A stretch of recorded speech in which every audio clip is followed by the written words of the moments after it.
एक गल है कि ये शादी हूँ घर वाले मिठे पराठे बना दितन।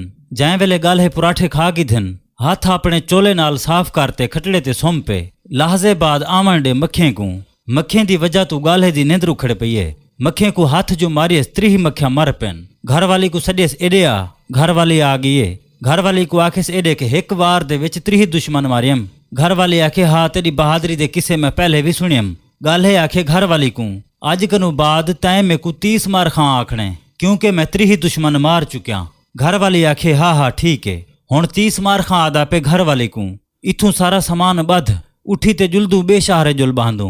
बेशहर दे विच मैं अपनी बहादुरी दे किसे सुनवे सां। घर वाली बेवास थी ते समान बधण पै गई उठी ते पुज गन बेशहर दे विच। घर वाली आखे 30 मार खां को शहर भी नवां घर भी नवां मैं जे तक घर को सजेंदी हाँ तू वन किथों नौकरी दा पता कर। 30 मार खां आखे ठीक है हूँ शहर दे विच एक राजे को अपनी फौज की ते नौजवान जरूरत हन। 30 मार खां भी नौकरी गुलेंदे गुलेंदे पुज गए राजे दो। राजे आखे हाँ भाई क्या जान दी। 30 मार खां होना दा पे मैं हिके वार दे विच 3 दुश्मन मारी वदा।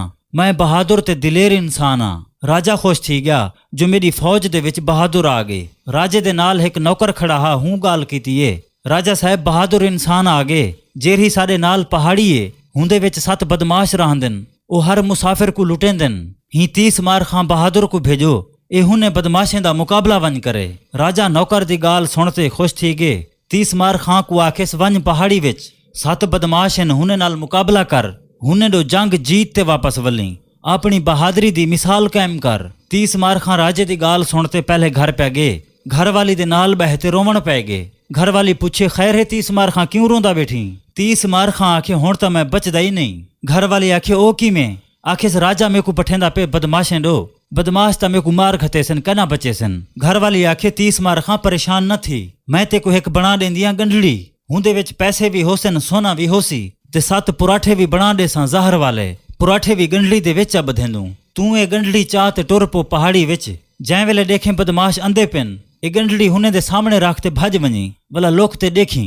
30 मार खां गंढड़ी चाह ते रवाना थी पे जै वेले पहाड़ी विच पुजे बदमाश नजरियन 30 मार खां गंढड़ी सामने रखते भज गए लुक गए। बदमाश आते गंढड़ी खोले ने सोना पैसा चाहते ने बदमाशें डिठे पराठे भी लाथन पराठे भी साथों में बदमाश भी साथों में एक पराठा जो खदो ने 7 दे 7 बदमाश मौके ते मर पे।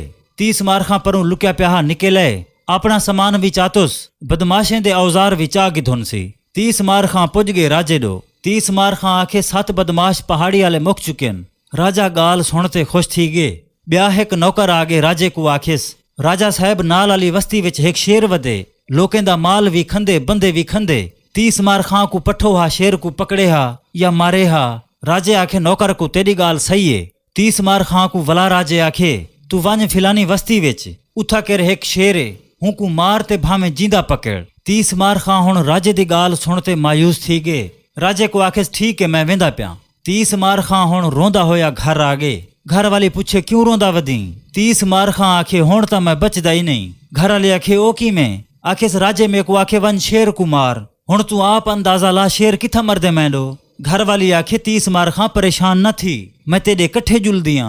30 मार खां ते हुंदी घर वाली पुज गन हूं वस्ती विच रात दा वेला जो ही थे बारिश आ गई है। 30 मार खां ते हुंदी घर वाली एक कमरे दे विच बैठन थे वसदी हुई बारिश दे विच शेर भी आ गए।